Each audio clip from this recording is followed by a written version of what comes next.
kupewa nafasi ambayo anaimudu kuliko kupewa nafasi ambayo huimudu. Na huwa tunaangalia mambo mawili. Jambo la kwanza ni tajiriba.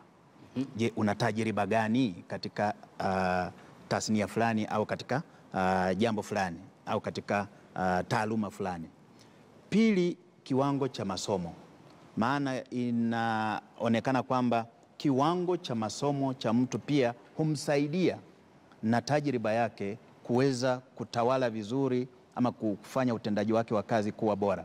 Kwa hivyo ambapo tunawahimiza wanaowapandisha vyeo watu mbalimbali katika serikali au nyanja tofauti tofauti, si walimu, si pengine walimu mkuu katika shule, ni vizuri kuweza kuangazia swala hilo. Mimi hakika naona ni jambo ambalo ni bora, ila tu kuwe na mpangilio ambao ni sawa, mpangilio ambao unafahamika na kila mtu na inajulikana kwamba huyu kapita, huyu hakupita, na ndio maana yuko katika sehemu fulani. Kwa hivyo mimi naona ni mpangilio mzuri kama utafuata barabara. Kama utafuata barabara. Naam. Mzalendo Tomkin Baraza hapa anasema wanasema hivyo tu Lofty, lakini wakati wa matokeo utamuona waziri akisema kwamba waliopata alama ya cha ongeza ama cha chanya na zaidi pekee ndio watakaojiunga na vyuo vikuu. Kwa hivyo umezungumza Bwana Amos hapo kusema kwamba mtu akiangaliwa na kusimamiwa tabia zake hubadilika.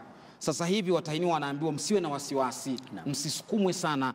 Je, inaweza kubadilisha matokeo kwa duni pengine mwaka huu? Sidhani kama itaweza kubadilisha, manake jinsi tunavyosema ni kwamba hizi ni semi ambazo zinakuja zikiwa zimechelewa. Manake tunaposema kwa sasa there's a lot of pressure.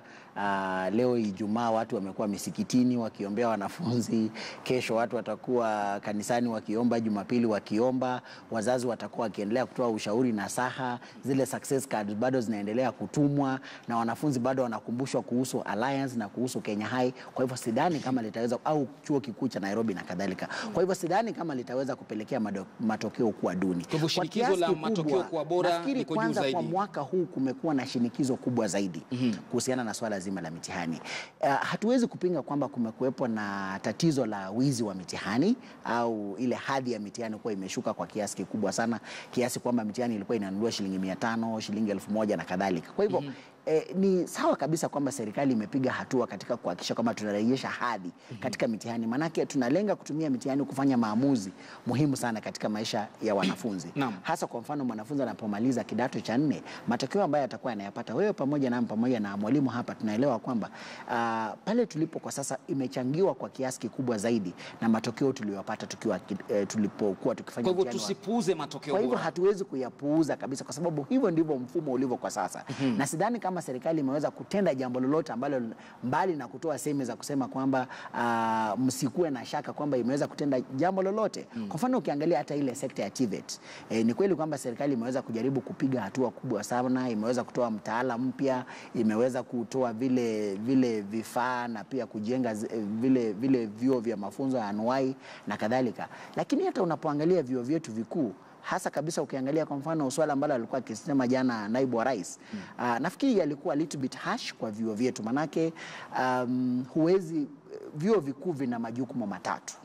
Jukumu la kwanza ni kufundisha, jukumu la pili ni kufanya utafiti, na jukumu la tatu ni kushiriki katika maendeleo ya jamii. Shikilia hapo kidogo Amos, tutakuja kwako ufafanue zaidi, lakini mwalimu amezungumza vizuri kuhusu hivi vyuo kuweza kutajwa pale na kumulikwa.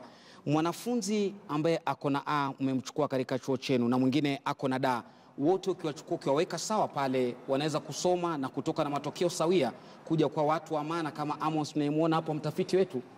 Hakika viwango katika kozi mbalimbali huwepo, na huwezi ukamchukua mwanafunzi wa A na D kufanya kozi moja. Hilo haliwezekani. Kwa nini? Kwa sababu tunajua uwezo kwamba iwapo ulifanya mtihani wa kiwango cha O level, kiwango cha form 4, na hukuweza kufuzu vizuri, itakuwaje uweze kufanya vyema katika kiwango cha juu?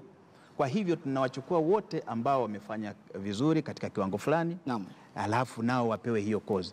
Iwapo wewe bado una fikra ya kuweza kuifanya kozi ile, bado una nafasi. Kuna nafasi ya kuweza kuandama kozi ya astashahada, pengine uende astashahada, pate diploma, na uendelee hivyo mpaka ufikie kiwango hicho, maana yashawahi kufanyika Kweli. ili uweze kuendelea kukuza na kukomaza uelewa wako katika taaluma hiyo. Uwezi ukamchukua tu yeyote kutoka kule chini ukamwambia njoo huku, haitawezekana. Huyu angalau ameweza kujionyesha, amefaulu, huyu unaweza ukamchukua moja kwa moja. Kwa hivyo viwango vipo na vitaendelea kuwepo. Huoni mwalimu kwamba mnawatishia, kabla Amos kuzungumza, mnawatishia watahiniwa? Manake sisi wenyewe ndo tunasema elimu na mitihani yetu isichangie ufaafu na ufanisi wetu. Vipi tukisema kwamba wadaa hawezi hili, wa A aje karibu?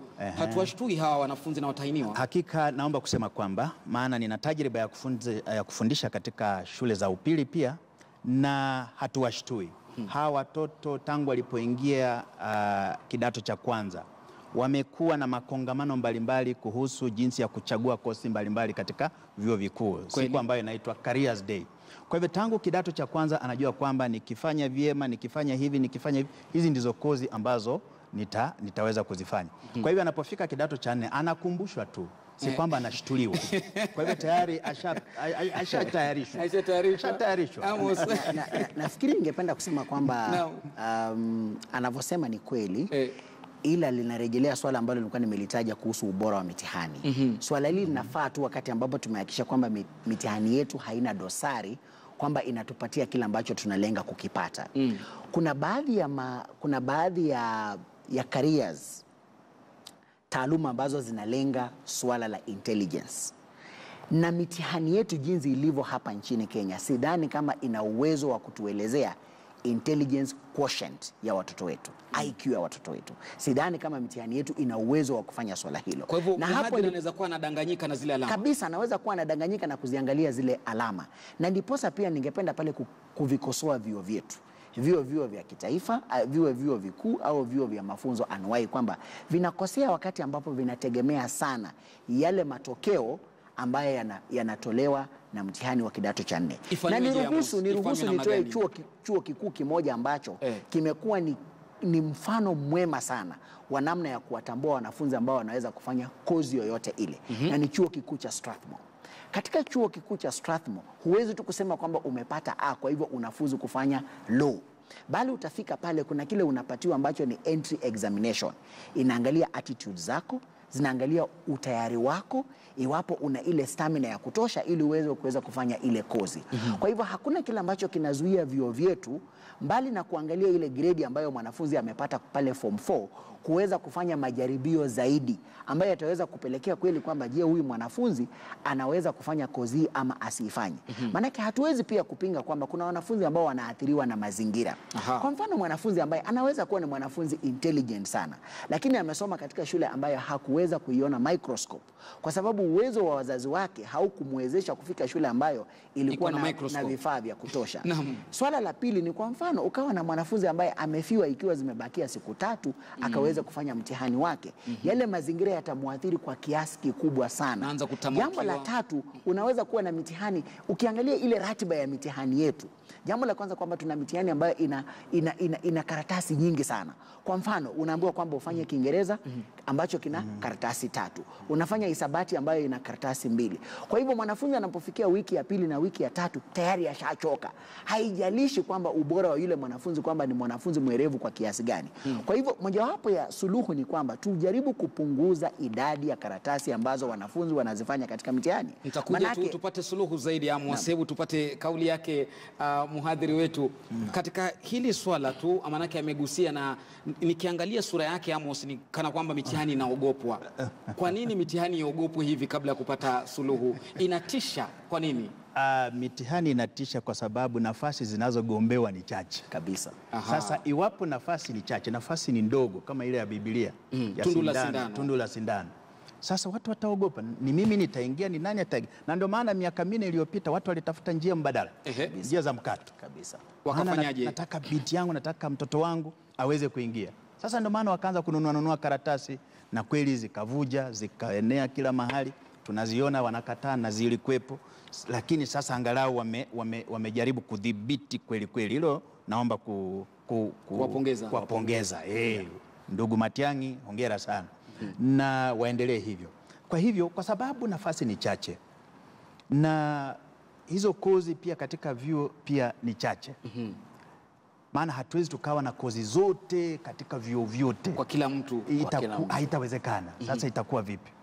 Tofauti pengine ni kwamba kama itawezekana vyuo viweze kuwa vya kuchukua wanafunzi wa viwango mbalimbali. Naam. Kwa mfano tuna wanafunzi wa A, tunaweza tukawatengea vyuo fulani.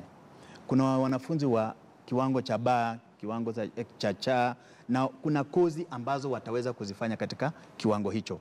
Maana sisi tunawachukua wote wa viwango vyote, tunawaleta pamoja, jambo ambalo huyu mwanafunzi pengine halimsaidii sana. Kwa hivyo hali kwamba wanafunzi wanatishwa kwa sababu ya mtihani, wanaona ni kama kisu. Hakika ni kisu. Hakika ni kisu. Mwadhiri unashtua watahisi. Na hiki kisu hawakuambiwa jana. Kilikuwepo tangu darasa la kwanza, tangu chekechea. Wamejua kwamba kisu kipo mwisho wa muhula. Kwa hivyo wamezoea kisu hiki. Na mwelekezi wangu wa Musa ananiambia muda hauko nasi, lakini suluhu moja umesema kuwe na rasilimali za kutosha. Tabiri tumalizie pale kunradhi, manake muda umekwenda. Simon wa Strawberry anasema ndio wanaodai kuwa wamehitimu na kupata alama za juu, wengi wao huwa si halali. Kwa hivyo Lofty, hii mitihani iangaliwe vizuri zaidi. Andrew Watoha ni mhadhiri multimedia kitengo cha Kiswahili. Asante sana kwa kufika mwalimu. Pamoja na Amos Kabura ambaye ni mtafiti tajika shirika la Twaweza. Mimi naitwa Lofty Matambo. Tunaendelea kukuuliza kwenye mitandao, utatujibu tu iwapo shinikizo la viongozi wetu kuwataka watahiniwa watulie, wasiwe na kiwewe katika kutafuta matokeo bora zaidi, manake mengi yapo kama vipaji. Litafaa sahihi ama limekuja kuchelewa katika sherehe hizi ama hafla hii ya mitihani? Shikilia hapo hapo, nachukua pumziko fupi kidogo, lakini narejea dakika 10 zijazo kwenye taarifa kuu za Dira ya Wiki mwendo wa saa 1 kamili. Usiende mbali.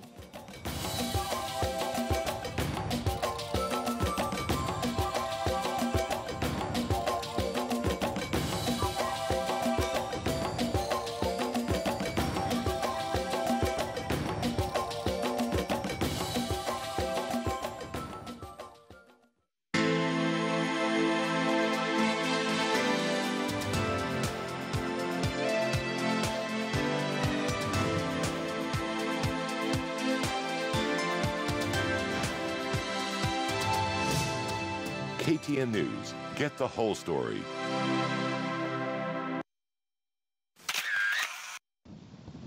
Msimu wa utalii katika pwani ya Kenya umewadia. Maelfu ya watalii wanafurika furifuri kutoka kote ulimwenguni.